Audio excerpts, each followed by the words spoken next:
the one and only sexy mama, LaDonna Raeh.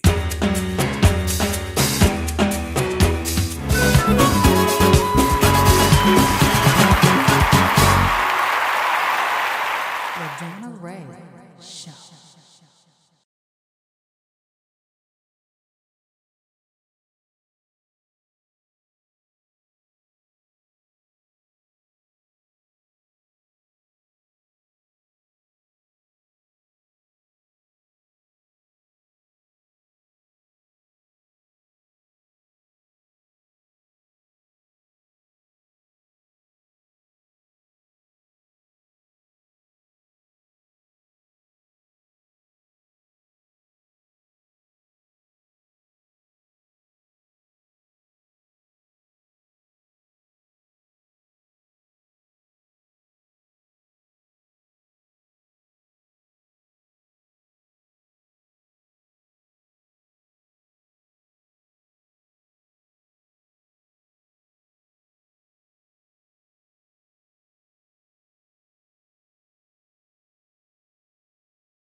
Oh, there it is. There was no sound, people. Thank you so much for my warriors that are out there to let me know when stuff ain't right. Oh my goodness. I said a whole lot. I said a whole lot. Well, let me set this scene. Normally I talk to content creators from all over the world. This is the LaDonna Raeh Show. And when I talk to content creators from all over the world, today I will not be having any type of interview. I'm not talking to anybody. And hopefully you can hear me, right? Yesterday, I just to set the stage, I wanted to talk about this topic because As I went to my friend's father's funeral, I wanted to show up and be there for her. Okay. It was important that I did this. And when I showed up, I wanted to make sure that everything was on point. My clothes were on point. My hair was kind of on point. If you notice right here, like there's a little beady bee there. Okay, because I'm protesting. I'm waiting for the gas prices to go down, and then I'm gonna make my hair appointment. So this is my protest, right? But I made sure everything else was on point. It was important. So at the funeral, I got there early, and as I was sharing with you guys, um, that's a record for me. I just when I get there eventually, it's so sad. Now for work, I'm on time, right? But in this case, I was early. So because I was early, I felt really good. I felt compelled to help, assist. And I want to paint this picture for you because it's important that when you're at a friend's event that you are able to assist and help them. So she's a really good friend of mine. And I wanted to make sure I greeted everybody, was supportive, respectful, and not to mention I was on the program as reading the obituary. So I wanted to read it over, make sure that I didn't mispronounce any names. I'm practicing. And I really don't want to upset anybody because if I mispronounce your name, then that can add an extra layer. She didn't even say my name right, And your name is difficult to pronounce, but I should have known that all of a sudden. All righty. After doing my practice, I was moving around, greeting people, helping wherever I could, and my friend walked in. She looked amazing. I knew she was grieving, but she looked so beautiful. And even at a time like that, she still walked in and showed up with grace. That was her, and I let her know that. But here's where the conversation or the whole situation shifts. There was a couple that was talking to her. And the woman was having just a regular level conversation, talking to her about, how much she respected her father and what he meant to her. But they were by the casket. And people were walking up to the casket to pay their respects. And some people were mourning, that you could see the grief. And she was holding a full volume conversation. So I decided to step in. Not being rude, just redirecting the conversation. I said, hey, if you got something you want to share, you can give it to me and then I can share it with her later. I'll make sure she gets it. And because I'm trying to protect my friend's space, this is me stepping in, being a friend. So now she's talking to me. And I'm like, oh boy, what have I done? Because I'm still wanting to help where help is needed. The only thing is she forgot my name quite a few times, and I reminded her quite a few times. And the last time I reminded her, I told her, I said, just think of Madonna, right? And she said, oh, Madonna. Cool. So I'm thinking we're good, right? No. Out of nowhere, this woman reaches for my hair. This side. She just, as if I thought we were in a moment of monologue or dialogue. I thought we were on stage in a play where it said in brackets, reach for LaDonna Raeh's hair now. Cue the hair reaching. And she touches it. Just casually, like it belonged to her. And in that moment, I felt it. Not physically, but internally. You see, it wasn't aggressive. It wasn't rudely done. It wasn't loud. It wasn't even hostile. It was somewhat questionable. I had a choice right there. I could have said something, or I could let it go. So what I did was I just said, well, let me get back to helping. And I redirected myself, which excused me from the whole situation. But the moment did not leave me. And I'm going to be honest with you. I didn't say anything except, let me get back to helping. But I definitely said something after in my head. I actually turned to somebody and said, I can't believe she just touched my hair. Now, let me say this. If you're listening and thinking, well, maybe she didn't mean anything by it, you might be right. But here's the problem. There's intent and impact. They're not the same thing.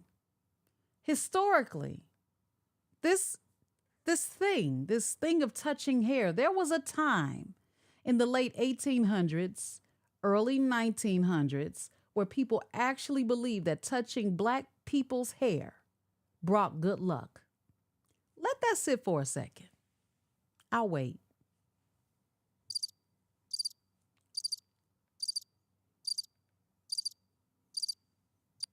Yeah, like we're objects, charms, rabbit's foot, something to be used, not respected. And this came from a mix of things. Menstrual culture,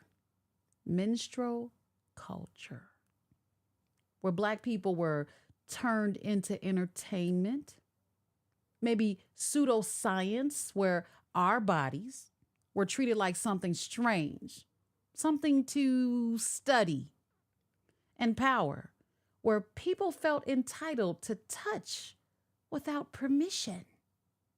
It wasn't admiration. It wasn't like, oh, your name is Madonna. I must touch your hair to affirm that I understand. Your name is Madonna. It was ownership dressed up as curiosity. Now, if we were to fast forward to today, nobody's walking around saying, I'm touching your hair for good luck.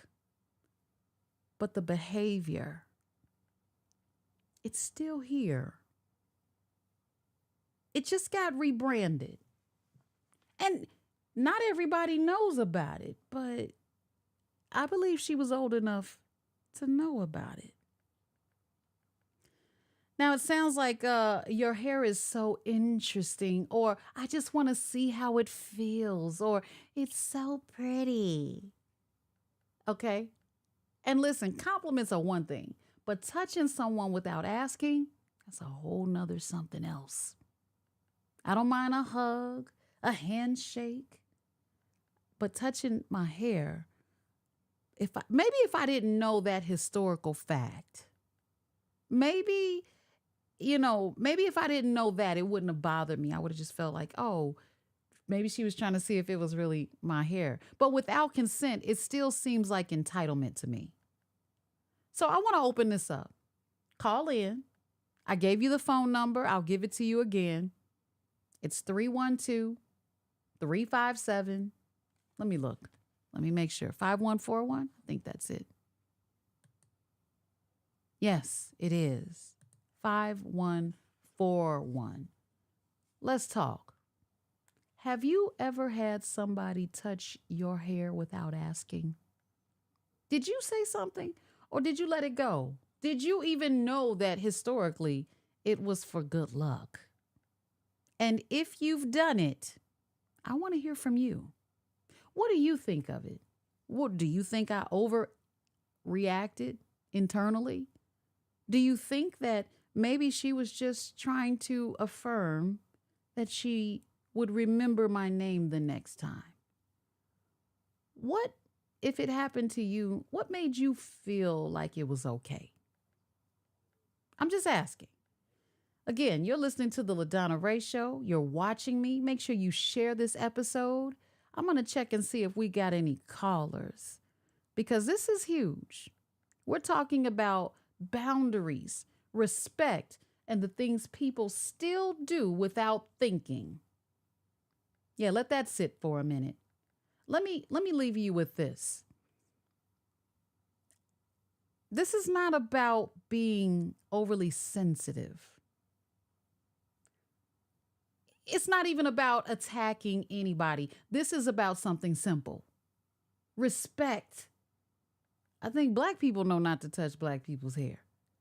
Because you don't want, it costs too much to get it done. Although I'm on strike. I told you I'm not. Look, I'm not doing it. When the gas prices go down, I'll be sitting in the beauty chair. But I'm just saying, if you wouldn't walk up, I wouldn't walk up to someone else and just start touching their hair. I mean, can I see your hands? Can I see your nails? Can I see your ring? I always ask. I don't just grab you and say, you're mine, saith me. My hair, it's not a conversation starter. We're not at Met Gala. We're not at a ball. We're at a funeral. It's not a curiosity piece. I mean, what is it? It's definitely not public property.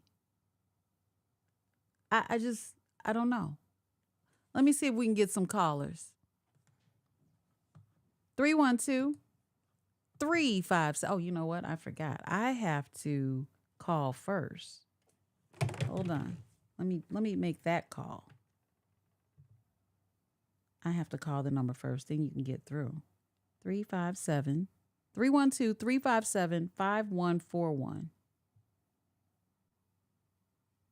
Watch this. I know you guys can hear LaDonna Raeh that. Show. You will be put into the live show shortly. In the meantime, please enjoy. Yeah, enjoy that. That's my AI answering the phone. Let me take a look and read some of these comments. Oh, wow, there's 7 of them. Let's see what we got. Oh, everybody said there's no sound. Well, there's sound now, right? Please tell me. Oh, sound is good. Thank you. Whew, I tell you. All right, we got can't hear you. Okay. There's no sound. Thank you, Tracy. Thank you, Lorenzo. And then there's Glenn Scott Hayes. LaDonna Raeh, you need to adjust the volume. We can't hear you. All right. And then John Alexander says, hey, my friend. And then Lorenzo says, sound is good now. Lydell says, hey, stranger. Hey, hey, hey. All right. So I'm going to keep this open. Again, 312. I know this was spur of the moment. 312-357-5141. There's a couple of things that I was thinking about in this moment. I wasn't so upset with, because sometimes people do things out of habit. They don't realize that they are doing something that is historically inhumane or dehumanizing. That's the word I want to use. They don't realize that what they did was offensive, or we can no longer do those things, especially if you don't come around us much. I don't know. I'm just guessing. And I certainly don't want to be offended by everything possible or everything done by, and they were white, by the way. I know I didn't mention that. I was just trying to find another way to say it. I figured once I told her my name was Madonna, that would give you a hint. But she was a white woman. And I have white friends. But they don't touch my hair. They just don't. And yeah, I don't know. But here's another thing. I want to really look at where we are today in 2026. What is it that we can do to bring ourselves good luck? I know we say all you got to do is pray. There's prayer and action that goes along with the prayer. I realized that my great aunt made some comments to me before she died. She said, black people have all the signs and white people have all the dimes. And I thought about that as a little kid, and it meant something to me because I thought about how we say, well, if you step on a crack, you break your mother's back. There were so many things that we had as superstitions and signs of demise, signs of pain. If you do this, then that. And I remember my mother telling me, don't put your purse on the floor don't put your purse on the flow. It'll make your money low. And I kept my purse off the floor for so long and my money was still low. So I don't think that was the full package. Okay. I think there was more to it than keeping your purse off of the floor. Now I don't even carry a purse. I got plenty of them and I don't carry one.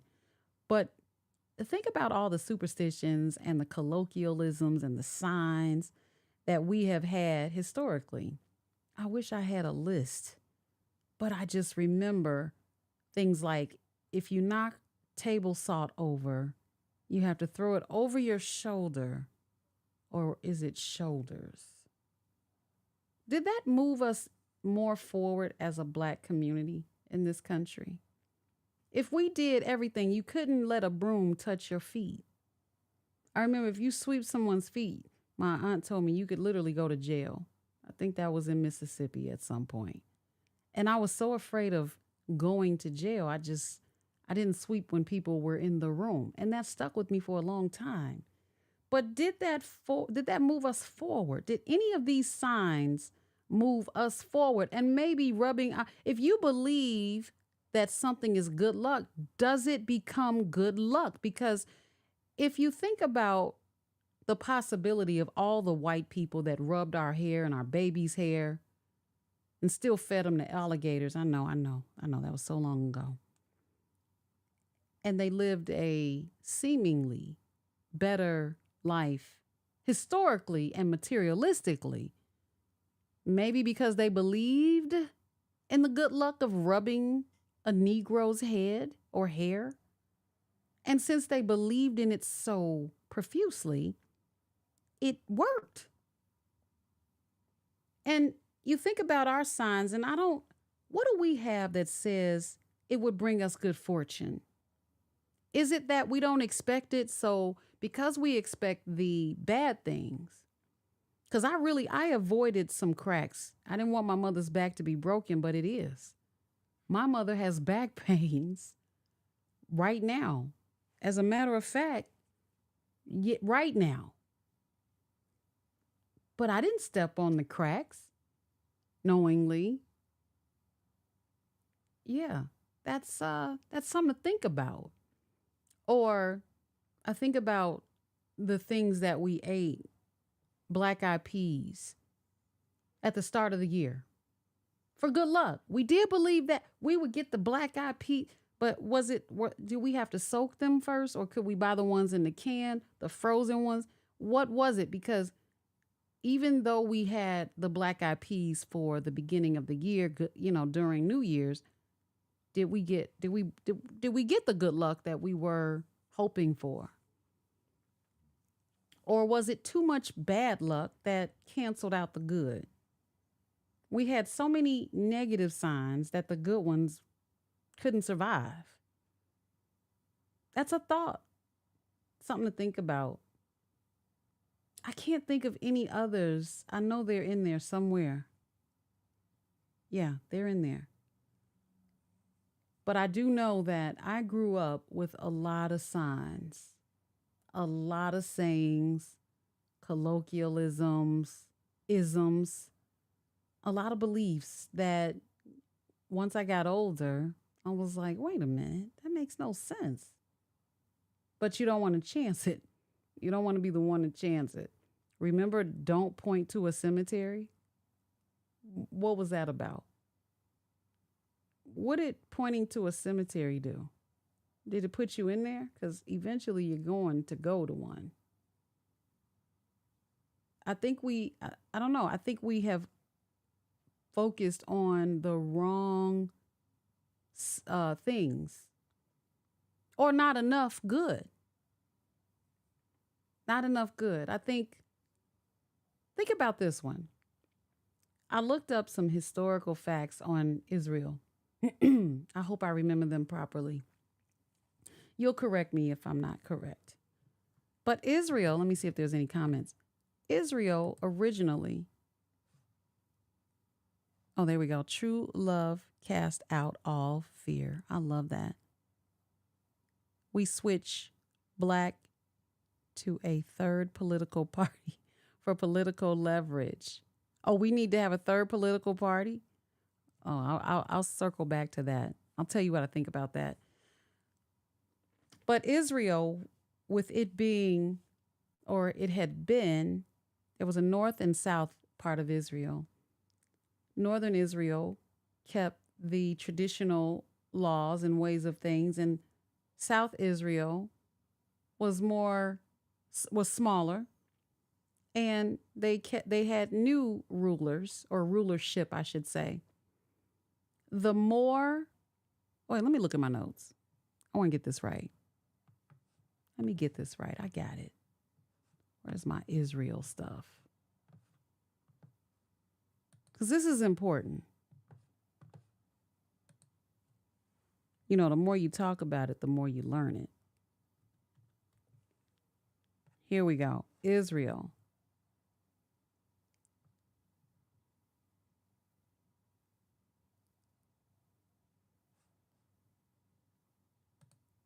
Oh, here we go. I found it. This is great.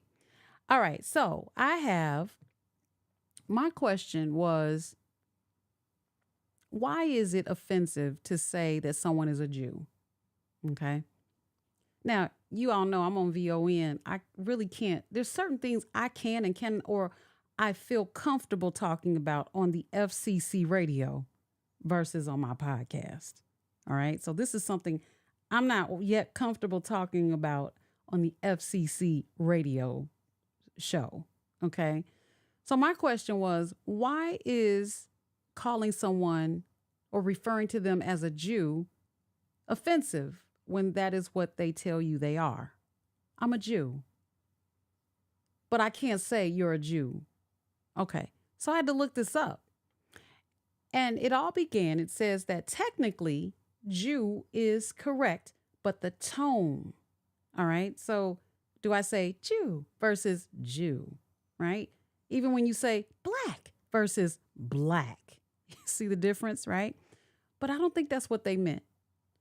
Saying that a person is Jewish, that's always safe and neutral. But saying a Jew, it's correct, but it can sound harsh depending on the context. Saying the Jews can feel loaded or offensive if not handled carefully. So I thought about that. Okay, at what point would I say that someone is a Jewish person? I'll say, oh, he's a Jewish person, Jewish. Root word Jew. Ish means slightly, right? Which is why there was a TV show called Black-ish, right? But ish can also mean shit, right? It's another way of saying that word. So black shit or black-ish, somewhat black, it can mean either one. So is it Jew, somewhat a Jew? Or is it Jewish or Jew shit, right? And so, this really, it didn't sit comfortably in my mind because I don't want my kids to be afraid to speak. And if someone tells you who they are, but you can't say it, what is that, right? So now I said, let me dig a little bit deeper. Around 1000 BCE, there was one united kingdom called Israel. There's your Israel lesson for the day. It was ruled by kings like King Saul, King David, King Solomon. The capital was Jerusalem. Okay, let that sit. I know you're like, I know this. Keep going. Duh, right? But watch this. After King Solomon died, things fell apart. Kind of like when my great grandmother died. My family fell apart. So, after he died, the kingdom of Israel in the north, it was larger, more powerful. It was the capital. Eventually, it became Samaria. It held multiple kings. And that was instability. Even though it said they were more larger and more powerful in numbers, but not in leadership, because they had multiple kings, which gave a lot of instability. When you look at King of Judah, which was south. So you had Kingdom of Israel north, Kingdom of Judah was south. Smaller, but more stable. Included Jerusalem and continued the line of King David.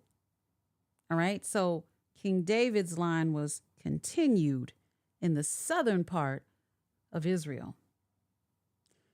So now some roots or should I say there's the roots are the same, but different government, right?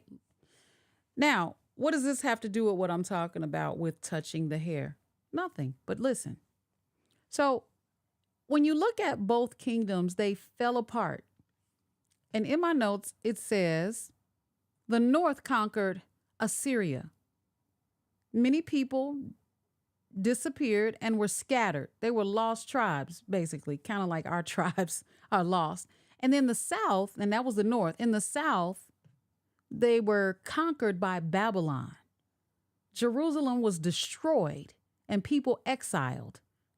Now, this is where a major turning point of Jewish history begins. So, if you're wondering why this matters, when people say ancient Israel could mean the whole original kingdom or just the northern one, but Judah, where the word Jew actually comes from, yep, it came from the word Judah. I'm sure you knew that.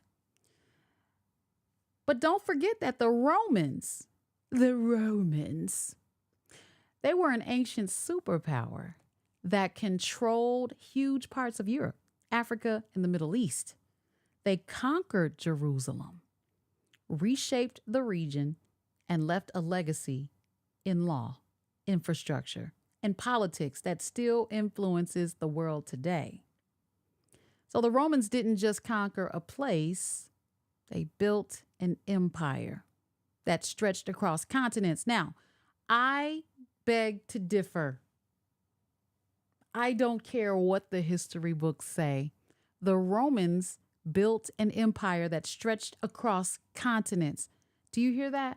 The Romans built an empire that stretched across continents. No, they didn't. What they did was they conquered the land and forced the people to build the empire across continents. They couldn't rule and build at the same time. There's no way. And this includes us. This includes us because when the Romans went across continents, Africa was part of that. Europe, Africa, and the Middle East. Who was in Africa? We were, right? They also forced their religion onto the people. Yeah, Christianity forced onto the people, or you will die. So let's bring this fast forward. I'm gonna read some comments before I move on. Let's see what they say. Hey, LaDonna, I can hear you. How do you think she would have felt had you touched her hair? She didn't have much left, but you're right. Let's see. Years ago, my mom told me that we as African Americans have always had to ask to be excused for any and everything, sneezing, passing gas, coughing, etc. But they will do it without any hesitation or feel that they need to be excused. We ended dressing it as manners. Oh, we ended dressing. Okay, we call this having manners, addressing it as manners. Yeah. Hey, friend, what's good? Okay, so the name of the person that said that, I'm trying to see. You can read that. LaWanda, I can't see that far away, to be honest with you. I apologize. But yeah, going back to the hair conversation, we had to do double work, overperform, hold a certain posture, have certain manners, act a certain way. The weight of our societal code switching was on the backs of children, the backs of young people, the backs of those that integrated into spaces where white folks were. You know what I noticed today in church? Someone was at church with a hat on. When I was coming up, black men took their hats off when they walked inside of a building. Then I learned that only black men took their hats off when they walked inside of a building. But I was confused because I'd watched movies where even white men took their hats off when they walked inside of a building. So have we tried to remove our traditional mannerisms, showing respect, and now we have no respect to show because we have kind of diminished our traditional norms?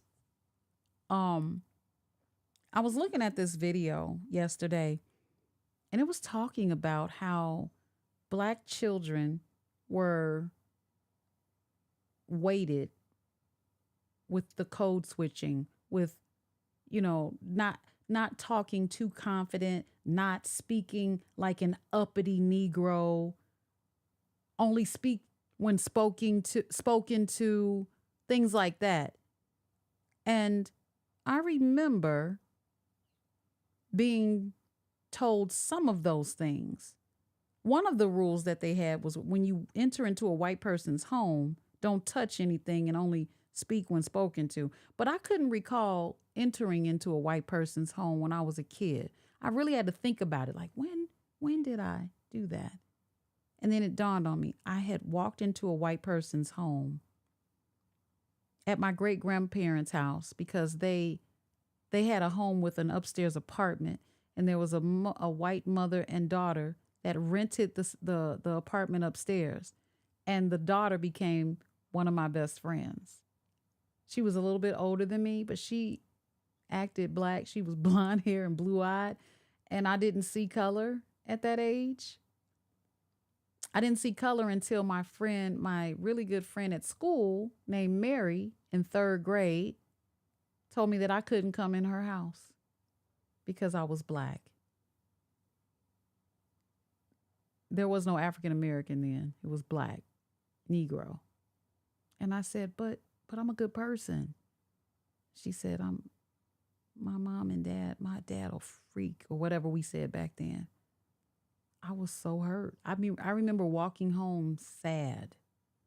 Not because they wouldn't accept me. Maybe that was it. I'm thinking back. But because I didn't know that I was part of that group.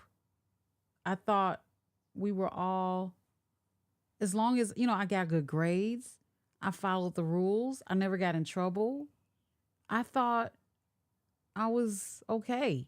Not the exception. I just thought as long as you did the right thing, that you were not going to be a problem. There was going to be no problem for you. But that was very far from the truth. And that's when my heart was broken. Again, 312-357-5141. Now, it looks like you guys don't want to call in tonight, and that's fine, too. I just pay the phone bill so you guys have the opportunity to give us a call. But when I got that experience, and then I made a friend with the other young lady, her name was Lisa. She's still alive. She was different. She acted like me. She talked like me. She had friends that looked like me. Her mother dated men that looked like me or looked like, our men. And I didn't think anything of it until Mary wouldn't let me in her house. And I was like, whoa, I thought that was over. I thought that was over.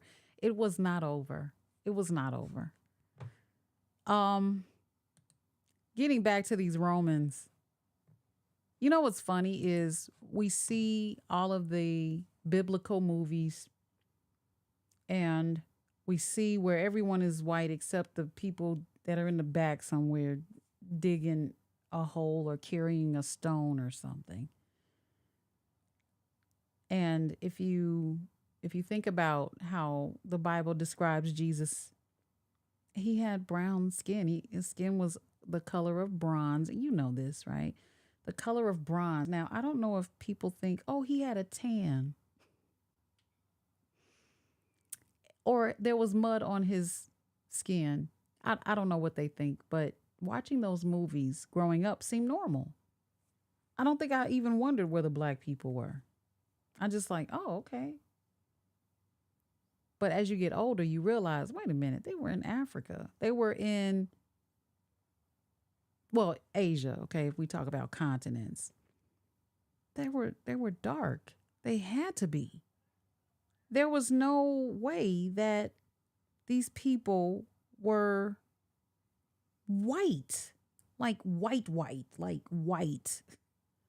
There's no way. The sun still works as it today as it did then, and there's no way that that they were all white.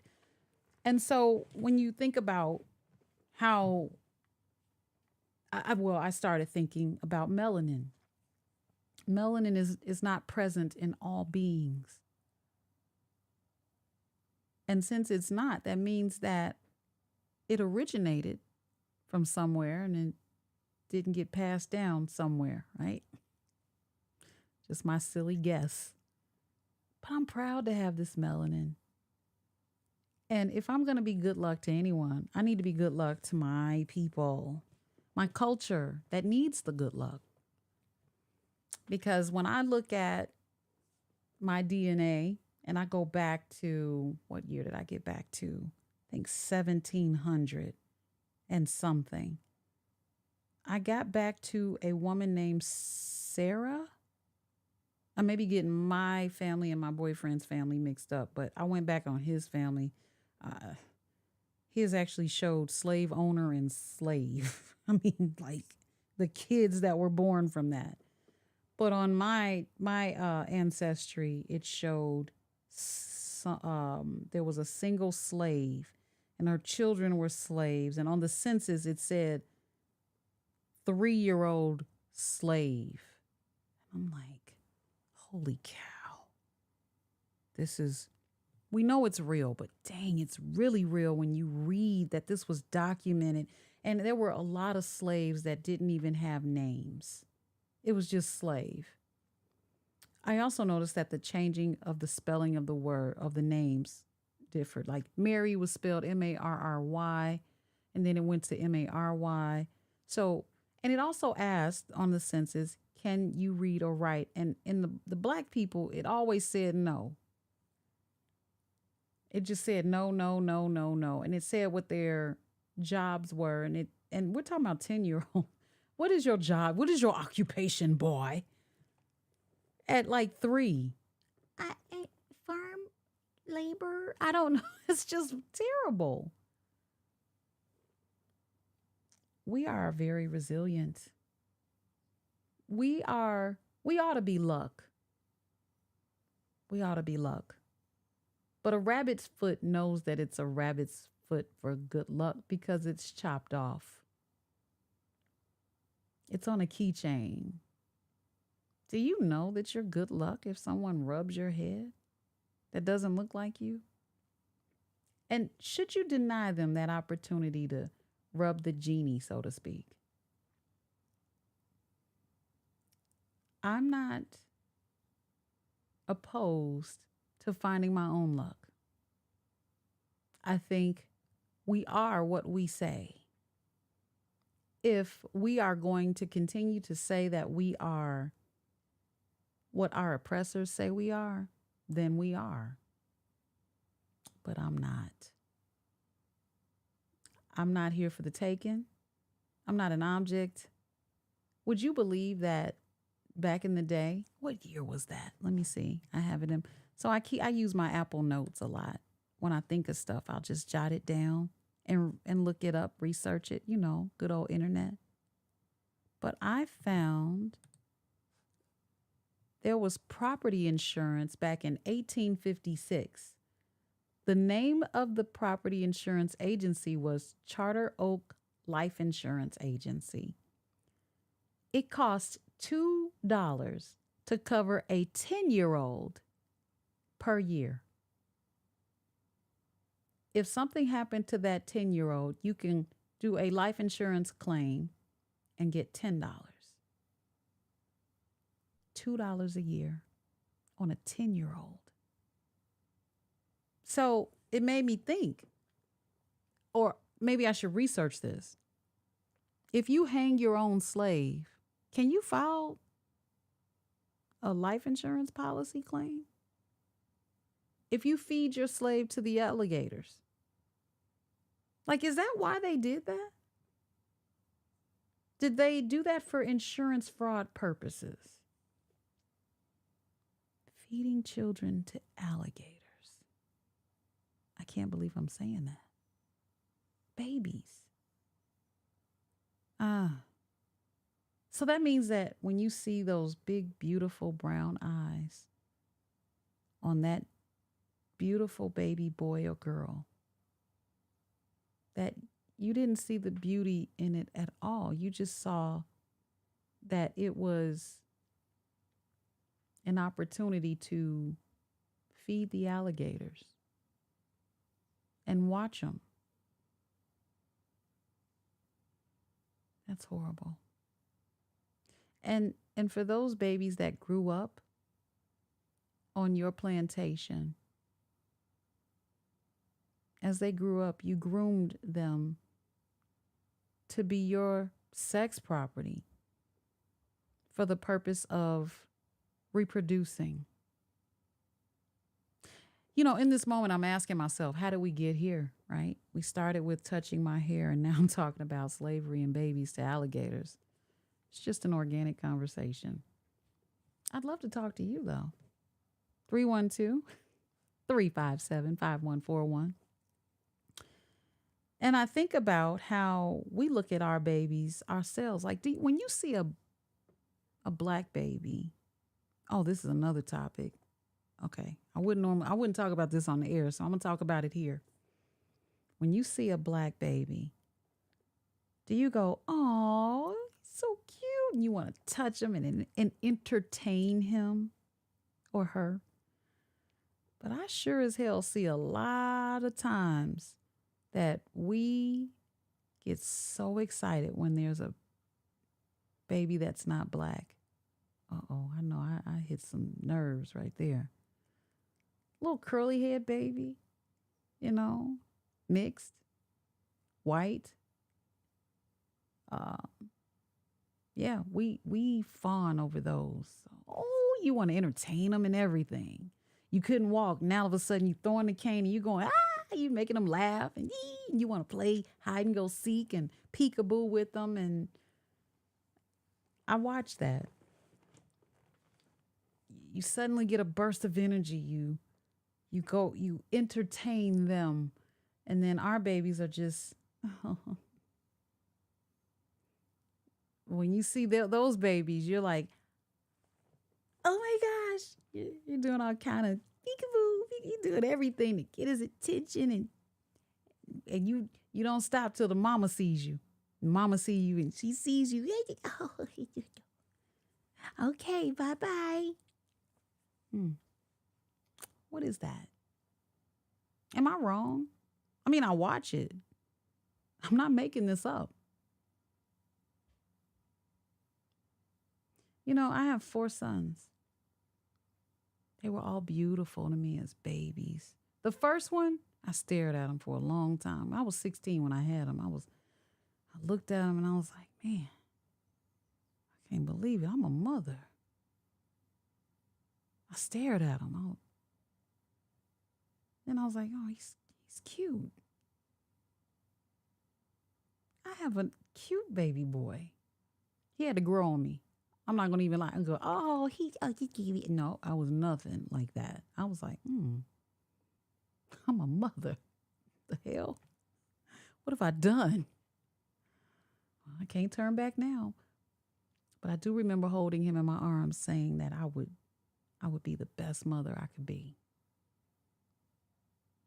I wasn't going to beat him, emasculate him. I was going to push him, encourage him, love him, hug him, say I love you to him. I remember making that promise to him. He was in my arms. Before that, I didn't even like being around children as a kid. But my son came along And he changed me. I didn't want him to feel an ounce of neglect or regret. I didn't want his story, the story he tells when he gets older, to be mama didn't care. Mama didn't love me. Mama abused me. Mama was out in the street. I don't want any of that. And I didn't get it. Now, I did get mom worked too much. Well, guilty as charged. I did. I had a corporate job. Those are the ones I went for. I worked at a software development company. I went in as the receptionist. And I was in college studying computer programming. I didn't say anything to anybody. Then one day, VP caught me studying. It was my lunch break. He was like, what are you studying? Computer information systems. Really?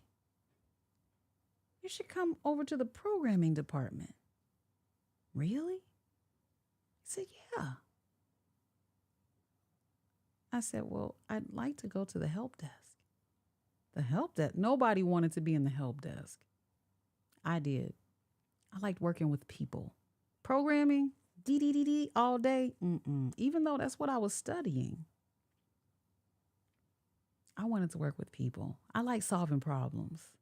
Talk to me. And let me sort this out for you. That's what I did. And I really enjoyed it. Let me see what these comments say. I hope I'm not mumbling or going on and on too much. Okay, let's see. Comments. Hold on. I'm going to move this where I can see it. Okay, there they go. Let's see. Oh, he was correcting his comment. Yeah. So, I think about quite a few things. People who get offended, people who offend me. Lots of things come to mind when things happen. I listen to the news, and I'm looking at the fact that we have this current administration. The funny thing was, yesterday I said, I kind of want to see how things turn out. It's a shit show. But it was a shit show waiting to happen. So I just want to see how things turn out.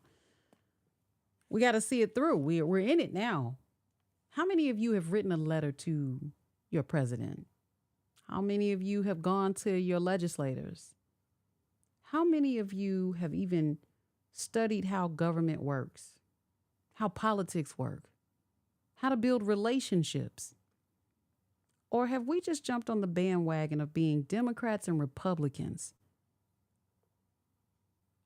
So getting back to you, Mike Burris, or Burries, how do you say it? You said we need to get on board with a third party. He says, solution, Mike. We switch black to a third political party for political leverage. Okay. There are 45 or 47 million black people in America.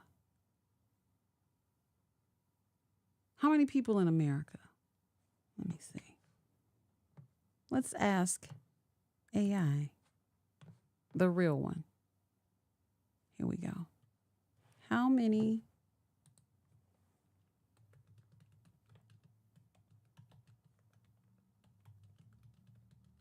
Illinois?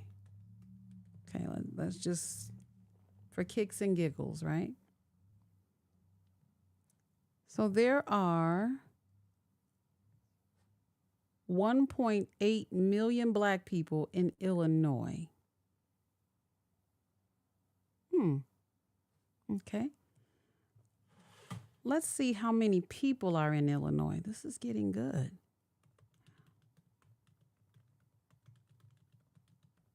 As residents. Oh, no. How many? Here, let's do this. How many? Nope. Let's stick to the plan. Look at this. Is this right? 12.7 million people live in Illinois. Mike, we gotta do the math here. So if all 1.8 million, in fact, I don't even think it's that many black people in no, it is, because it's over 700,000 in Chicago.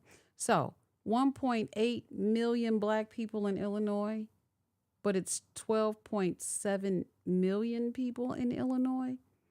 If all 1.8 million people went into a third political party, how would we win? How would we win against 10 million other people? I just want to know, how does that add up? Am I missing something? Because if there's only 1% of us, how can we win having a third political party?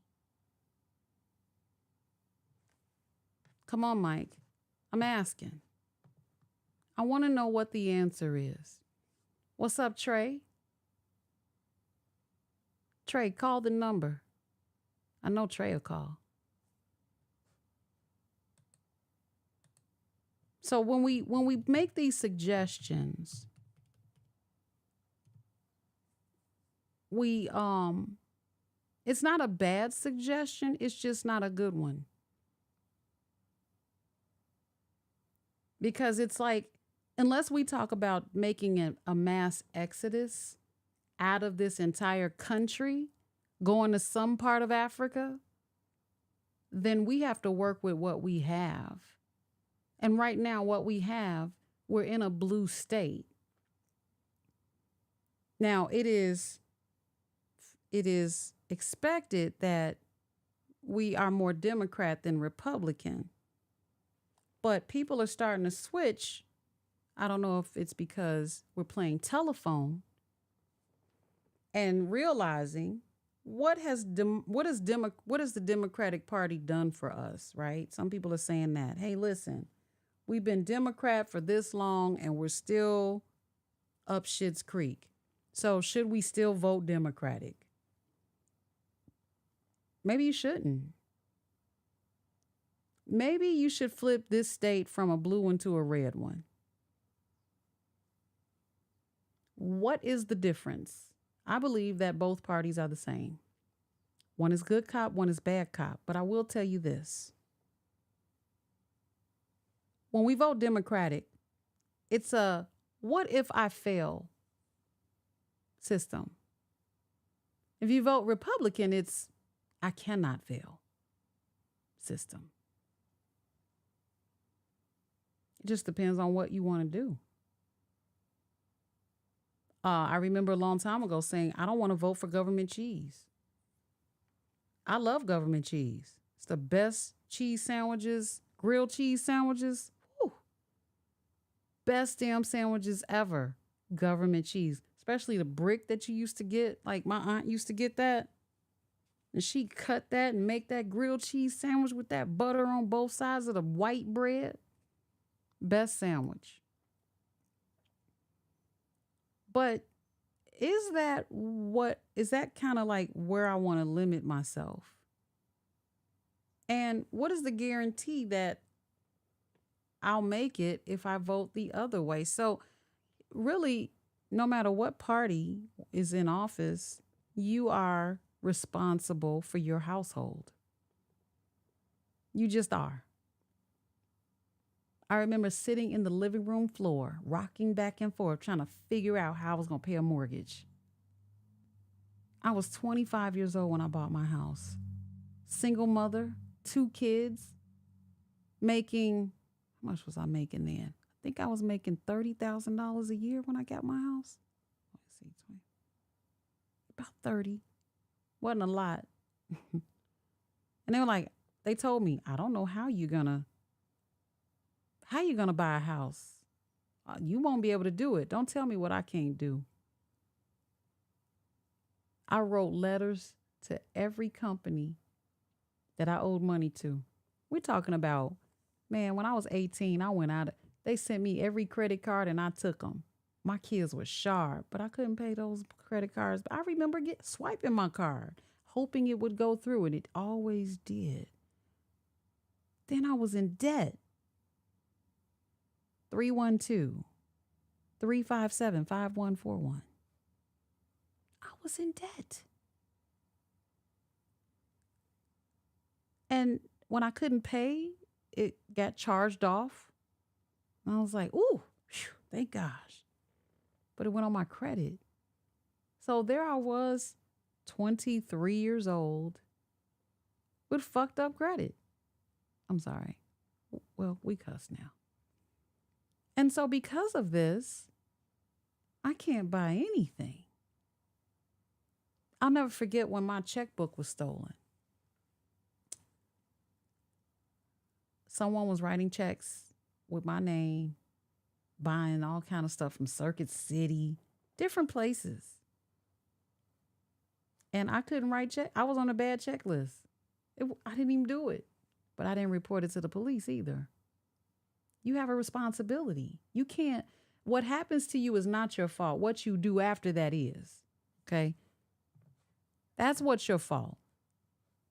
But, you know, you live and learn. Now, I still don't write checks. I don't even have checks. I don't even order them. Man, what kind of checks do you want? None. We don't sell those. I know. I don't want them. I don't want them. So, getting back to the original conversation at hand, if you want to call in, you can call 312-357-5141. We were talking about the young lady, air quotes, that reached out and touched my hair at a funeral. I felt some kind of way.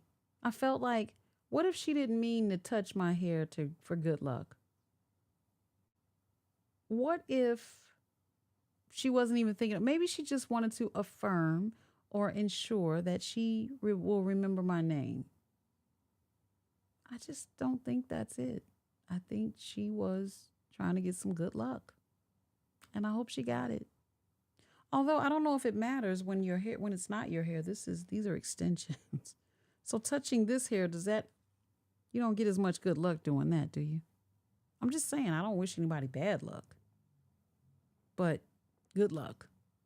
Good luck getting your good luck. And then we went into the history of Israel. Yep, we did. Israel, overall, when it was taken over by the Romans, was renamed to, was it Palestine? Palestina? I think it was Palestina. Therefore, people that came from Israel, they still look to the east, where the empire and the,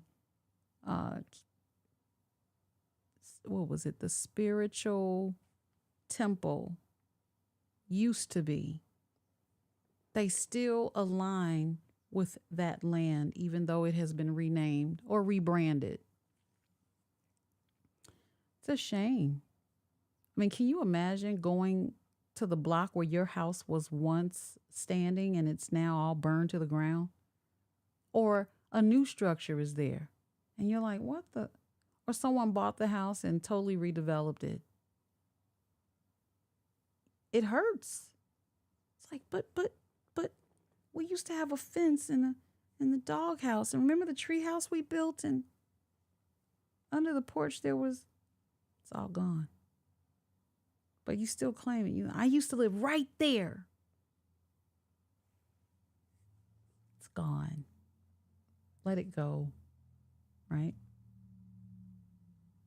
I have a friend in Uganda.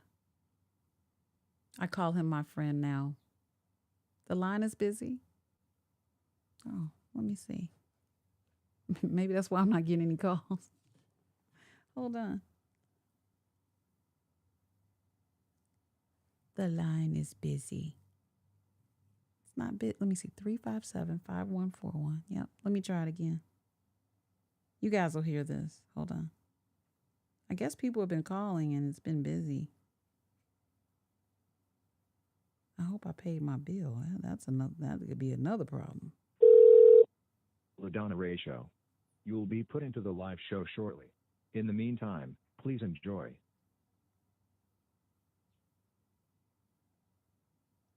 Yeah, try it again, Trey.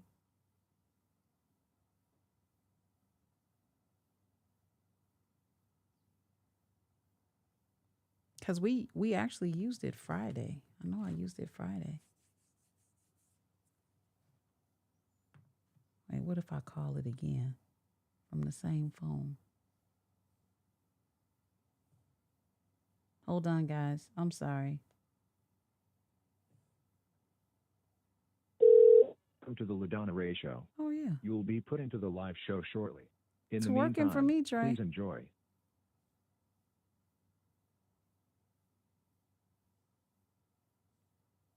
Yep, Trey, you'll have to try it again, sir. It is 312-357-5141. 312-357-5141. It's my AI voice. All right, guys, let's bring this mood up. Look, this is the space where I can talk about anything I want, okay? So I'm not bound by the FCC, the radio show that I do Monday through Thursday on WVON. Nope, I can talk about anything. In fact, I'm trying to think of something that I held back on. That's the fun part. Let me see, I got a list here. I got a list of back pocket topics. Let's see, we talked about I want to dig about this. I want to dig a little deeper about this Human Rights Watch. It's going on in Africa, but I'm not ready for that yet. So we'll come back to that one day. Oh, look at this.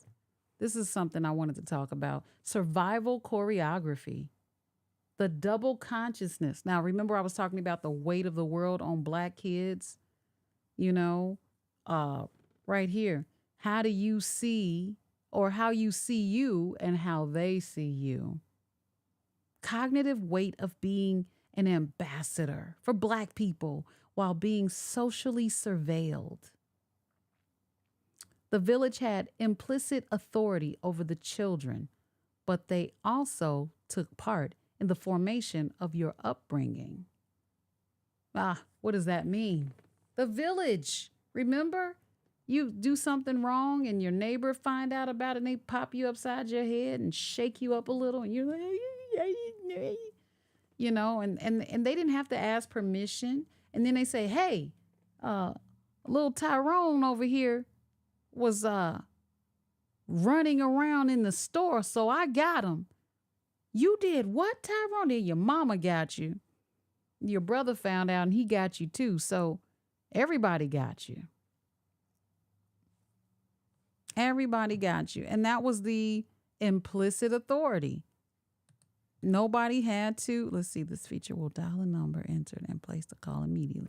Let me see if I can do that. Nobody had a problem taking part in your ass whipping. Let's see if I can do this.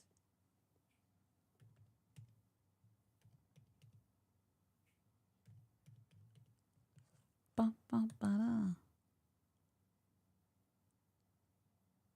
Oh. Okay. Well, Trey, I don't know why you can't call. I gave the number out, dear. It's in the comments. Let's see. Call us live at 312-357-5141. It's right there. Now, can somebody else try it and tell me if it works? Maybe there's something going on. I mean, I paid my phone bill. It's a special phone, guys. Okay. So, having the weight of the world on your backs as a kid, there he is. Hey, Trey.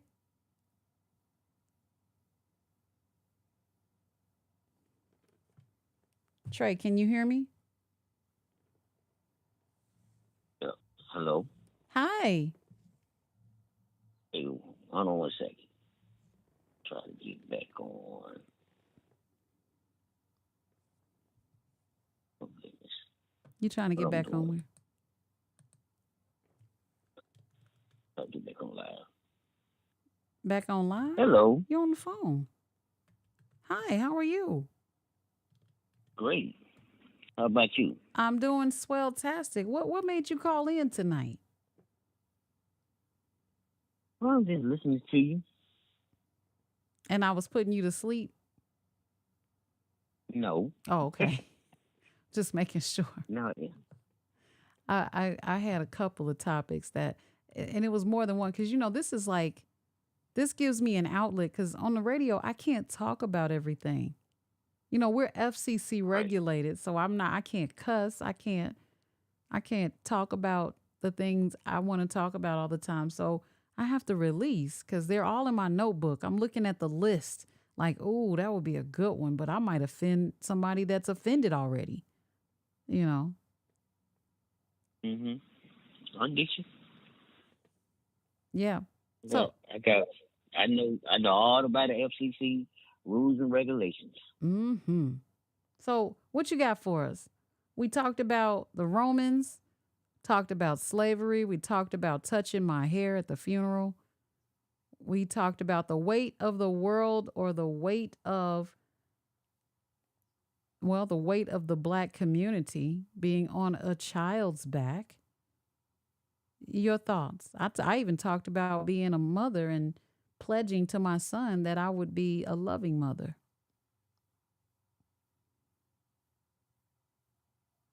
And that's a good topic right there. And what stands out with me when you was talking about when you was over a friend house and the parents they just Wait, your phone went out, but you talking about when I wanted to go over Mary's house and she told me her parents couldn't let me in, or she couldn't let me in because of her parents?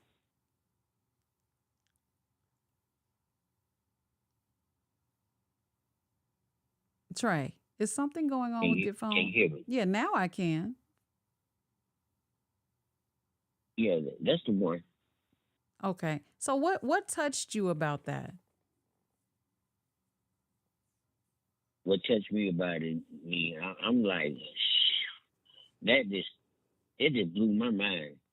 You know, Mm-hmm. it was, and back I wasn't there back then, but I just don't understand why they did that.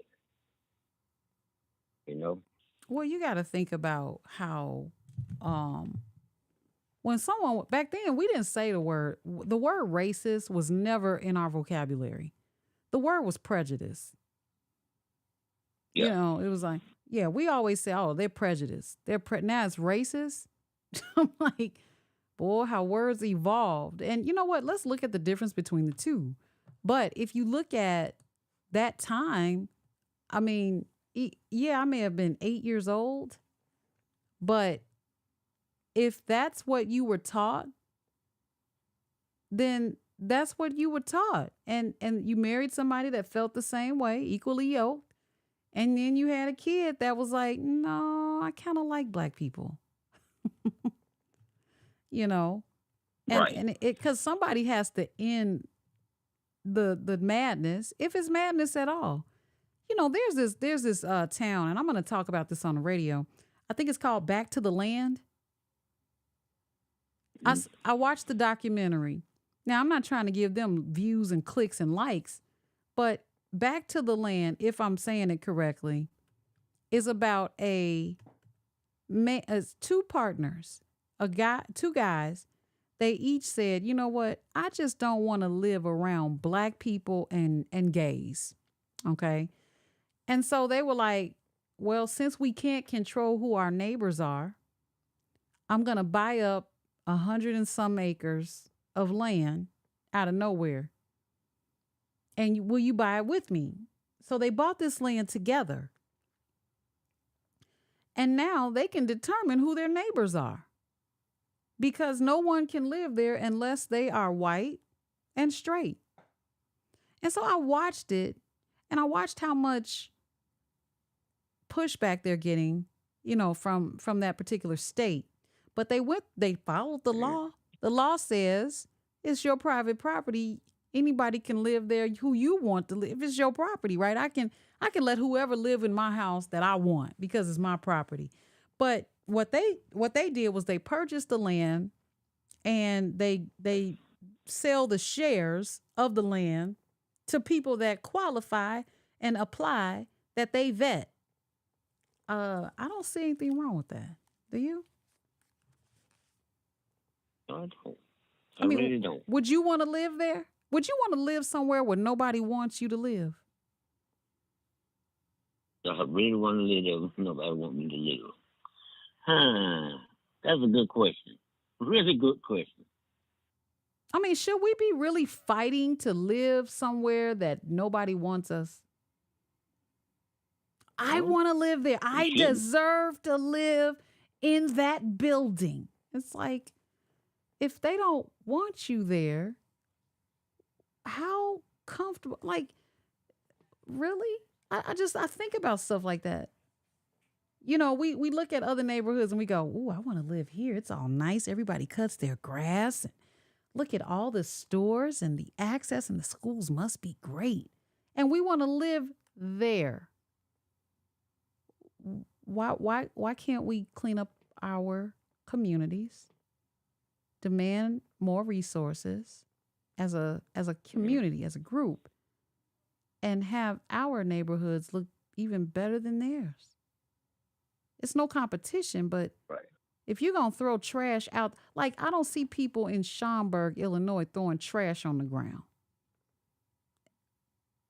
Certain areas, people just don't do that. It's almost, they know when they get across certain borders not to do that. It's the community code of conduct. Right. But you go in other neighborhoods and you throwing cans out the windows, bottles, garbage, chicken wings. I'll cut my grass next month. And it rained 40 times. You know what I'm saying? Like I came home today, my son had cut the grass. I was like, yes, that's what I'm talking about. Community code of conduct.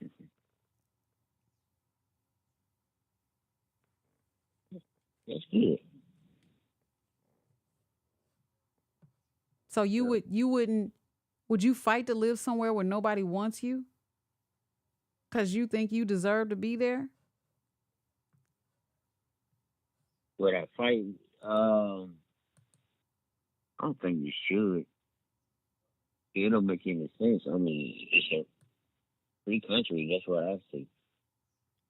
Do you believe we should go back to segregation?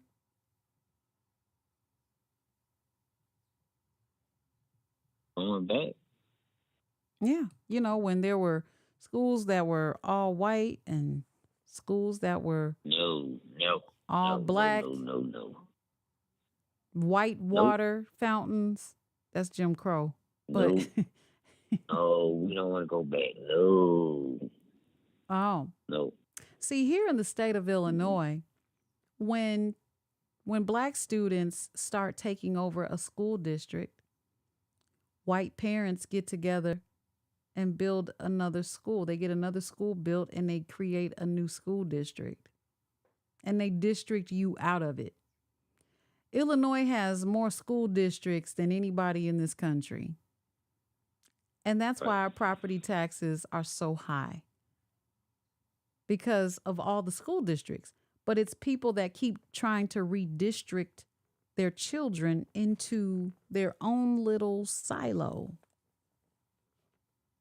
And the more districts you have, the more money it takes, and it's not fairly Right. distributed.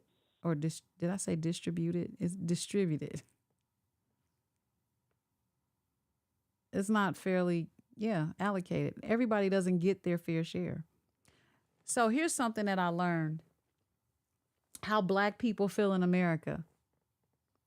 Black people say, we want our fair share. And guess what white people say?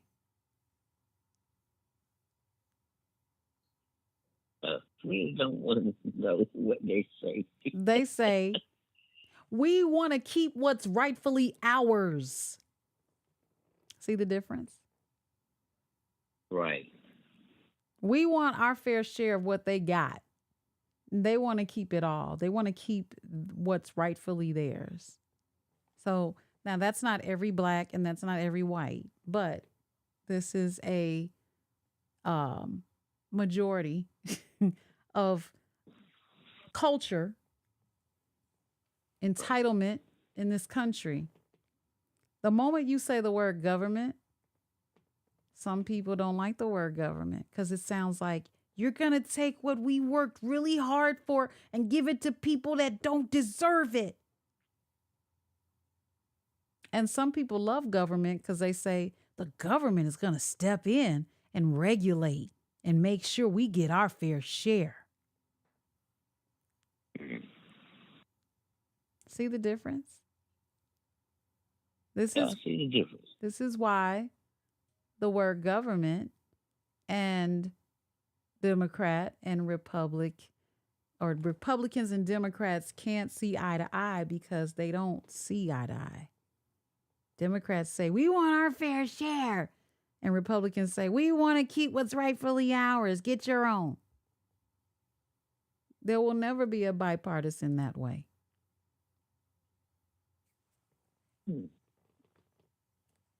Interesting. Yeah.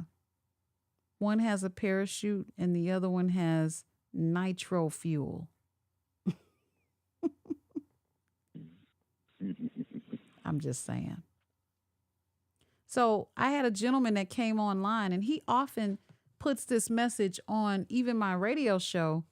He'll come on and say, Black people need to get together and form a third political party. Mm-hmm. And I think that it's not a bad idea. It's just a bad idea. You know why? Because I don't know if you heard me, but there's only 1.8 million Black people in Illinois.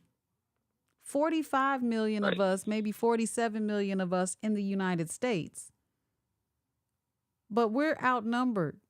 There are 12 million non-white or non-Black people in Illinois. So our vote would just be wasted if we went to a third party. Right. We would have to decide if we're going to vote Democrat or Republican rather. And that's just the way it is. Mm-hmm. And voting for one versus the other doesn't mean that you are one or the other. You voted for what you felt was better for your family, for your situation. And that's why I was talking earlier and I said the importance of finding out and understanding how government works is key. Like I had to go back to school on that, Trey. I started reading about how government works from the beginning. And the things that I didn't realize when this was presented to me in school, of course, was that I believe our first 5 or 6 or 7 presidents, they weren't United States citizens yet because the United States wasn't a thing yet. But we have these stipulations on being a United States citizen. I'm like, wow, how ironic is that? Wow. Yeah. I mean, Thomas Jefferson, obviously he wrote, what did he write? The Bill of Rights? I think so. And in doing so, he made some rules based on his own interests. Mhm. But the Constitution is it's not a liquid document that can be changed. The only way you can change the Constitution is to add an amendment. An amendment ain't been added in a minute. They ain't added an amendment in quite some time. Kind of like the Bible. You got the Old Testament and the New Testament. Where's the New Testament? Right. I'm waiting. Where's the new one? So, I don't know. You know me. I can go on and on and on about this. Things are good. Yeah. I mean, and the sad part today is when someone goes out of town, they still think the same way. Wait, what do you mean? It is 2026. Somebody goes out of town. Okay, they say you go out of town, you traveling. I'm gonna say, for example, like Mississippi, you travel to go get something to eat at a restaurant, and it's all white, and you the only black person who walked in, and they look at you like, "What you doing in here? Mm-hmm. You need to get up out of here." Okay. That's the look they give you. Right. Okay. They look at you like you're crazy. Mm. It's still going on till this day. So what do you do? And Do you eat there anyway? You saw the movie Life when they went into they went into the restaurant. He was like, do you have some nigger pies? Or, because all they wanted to do was eat. Right? I get up out of there. I'm not going to stick around. No. Mm-mm. Hey, I hear you. Okay, let's see what we got here. I may have some. Oh, that's a terrible version. Let's see if we can get a better version here. Oh, no, we don't. These are all bad versions. Hold on, let's see.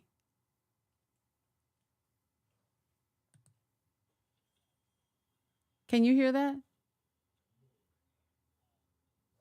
Trey, can you hear that? Yeah, I hear you. Okay. I hear you. No, do you hear the movie in the background? No, I can't. Okay, hold on.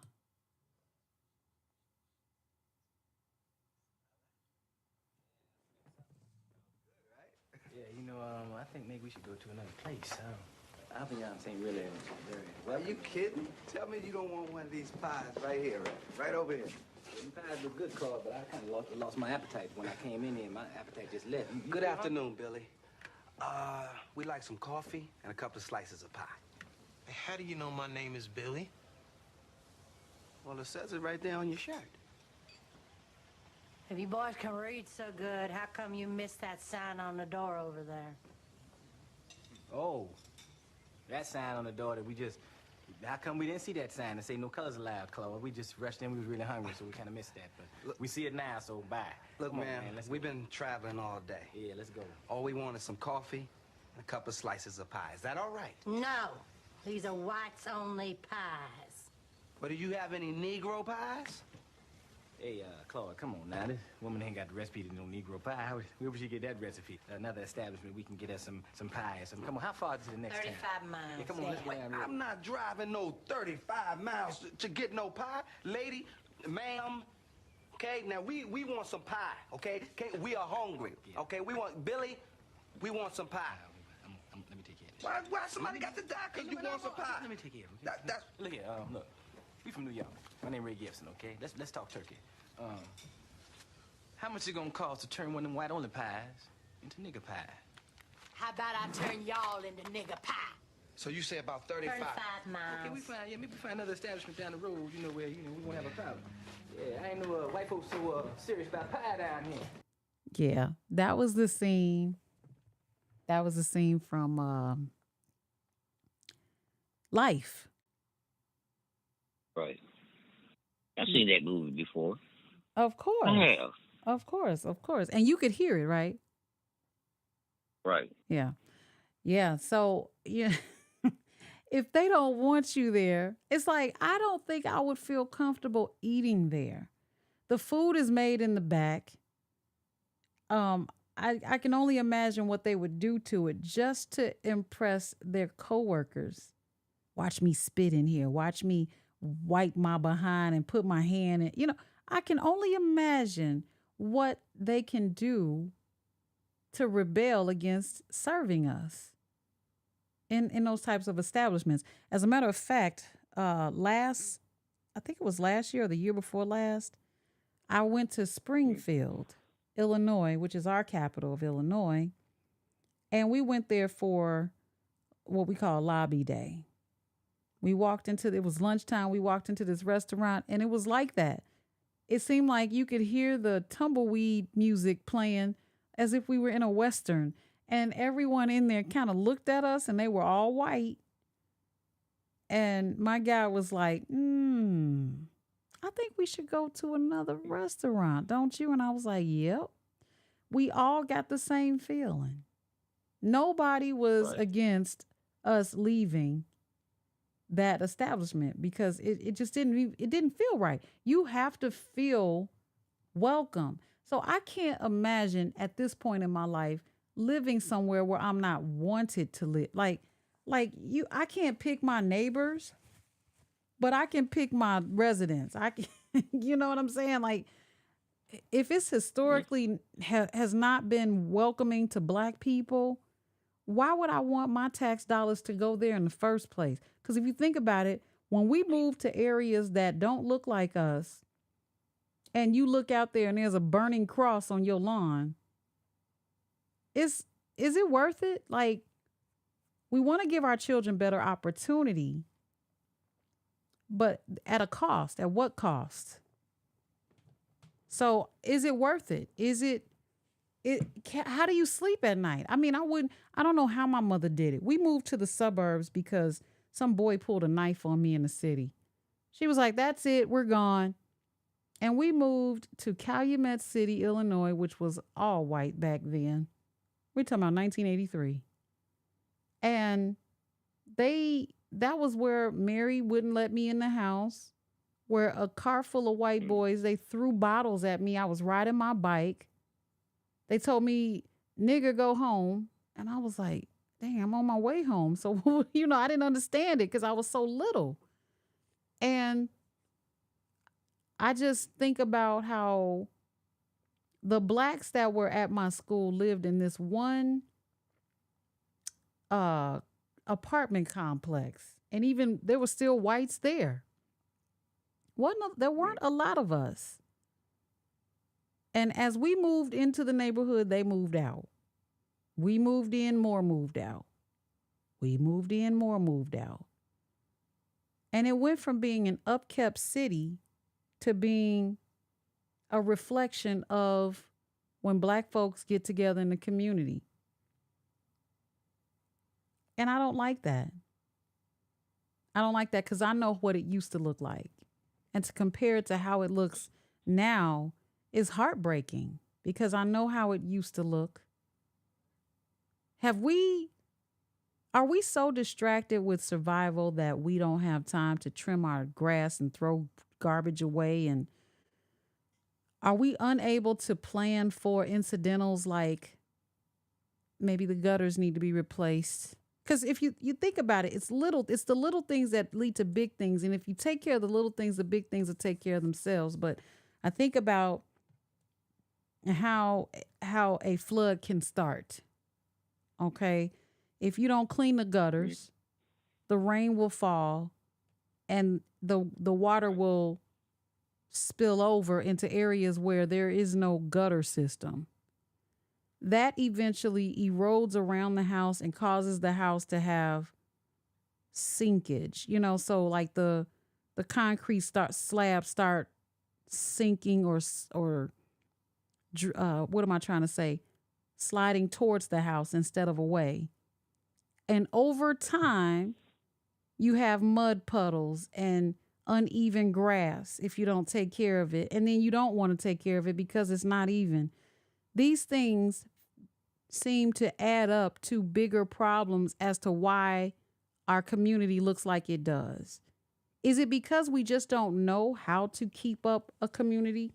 Or do we not have the money to take care of the little things that lead to the bigger things? What are your thoughts on that? I know I said a lot.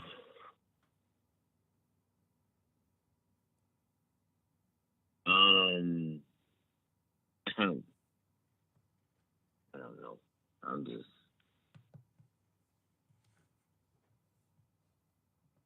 One day, one more time. I'm gonna try to process it. What I was saying was, okay, let me limit my choice of words, and for a reason, because I know I went a long way around the woozy there. When you look at middle class areas, black or white, there's a code of conduct, right? And you don't see the rundown, abandoned homes. You don't see unkept you see manicured lawns, right? You see garage doors that work. Everything works. So if it's a middle class community, more than likely they have the money to address certain problems that can lead to bigger problems, right? You go to lower income communities, single family homes, moderate income, I should say, not middle, but below middle. And they may not have the money to take care of the little things that can lead to the big things. So they may just give up altogether. They may say, okay, well, I'm going to throw the trash on the ground because there's a different type of mentality. Maybe there's not enough garbage cans around in the neighborhood. I don't know. But there's a reason for what leads up to a community reflecting lack of care. There's a formula for that. It's not because black people live there, even though it looks that way. It's because there's lack of resources in that community. There's lack of resources in each home that can take care of what needs to be taken care of in that community. So I think that there's an opportunity for us to have a code of conduct meeting or block club that we used to have back in the day in Chicago, where we say, hey, we noticed that Mr. Morris's house has been, they haven't swept the porch in a while. The lawn hasn't been cut. Has anybody gone over there to check on Mr. Morris? Well, no, I heard he had been sick. Oh, well, I tell you what, why don't we get Mr. Matthews to go over there and cut his grass until he gets better? All right, I'll do that. I'll cut his grass until he gets better, front and back, instead of just letting it go and be a you problem. Right. I'm just saying, that's the community. That didn't make a lot of sense. It really does. So America, Black America, you might have to get together and have those community code of conduct meetings and say, hey, listen, get somebody with a drone to take a picture of your neighborhood, right? Then put that picture into AI and tell AI to beautify the neighborhood, and then show that to your neighbors and say, this is what our community could look like. Put a list of ways to get it to that look. Hey, this is what we need to do to get it there. And put people to work. I know I took a picture of the front of my house and I put it in AI and I said, how can I do my flowers this year? And it showed me and I was like, ooh. So I ordered 2 big flower pots from Temu. Yes, Temu. And I've got to go and fill them up with dirt. And I'm going to put flowers in them when it's time. It's going to be time to plant them in a couple of weeks. And I'm going to plant some more flowers. And when I pull up to my house, it's going to look beautiful. Hopefully. But I'm just one house. Right. Yeah. What you saying is a good point, you know? Yeah. I Really appreciate good. that. I appreciate that. Yeah. And after your show, I need you to call me. I need to talk to you about some stuff. Okay. Well, I tell you what, Yes. you can call me tomorrow because what I'm going to do tonight has nothing to do with anybody except me. And that's I get got some you. rest. I understand. Give me some I sleep. understand. Yeah, I understand. You don't have to tell me twice. Woo. I am sleepy. Oh, I'm sleepy right now. I feel like I've left my body. But thank you so much for. Been there, done that. Uh-huh. So I've been there, done that. Okay. Man, have you been on Clubhouse lately? No, not really. I haven't either. I've got to get back on there. I'm going to test some things out. I'm going to try and do my radio show on Clubhouse. So be looking out for that. The Clubhouse kind of went off. You know, I just don't be on there anymore. I know. Since they changed everything. Now we got to relearn everything. Ah. I know, right? Yeah. That's crazy. Yeah. Yeah. Man, that's crazy. But it's all good. Thank you for letting me come on your show tonight. I really appreciate you. No problem. I appreciate you coming on. Okay. And we will talk sometime tomorrow. I appreciate you. Thank you so much. Trey Jackson, y'all. Calling in. One love. All the way from Atlanta, right? That's right. Yep. All right. Thank you so much, Trey. One love. I'll see you next time. Blessings, brother. You too. One love. Mm-hmm. One love. All right, guys. Well, you heard it first right here on LaDonna Raeh Show. My energy started up here, and now it's like, okay, my neck is tired. It's time to rock it bye, baby. I'll have some more things for you guys because, as you know, that there's certain things that I cannot talk about on the radio. Therefore, I don't. But I will bring it to. I'll bring it to you. I'll bring it here on the podcast. So that gives us an opportunity to, have some outside of the FCC conversations. Trust me, there's plenty of things. I got a long list. Some things are kind of old now, but going forward, I'll just bring them to you. And I'm sorry that this was like 2 hours long. I meant to go for like 30 minutes, but turns out I probably went a long way today. But thank you to all of you that tuned in, commented, let me know about my sound. It was muted. My sound was muted, and I was just talking. But thank you so much for hearing me out. And join in next time. Share the show. Share this YouTube video. If it's on Facebook, share that. And subscribe to me on YouTube.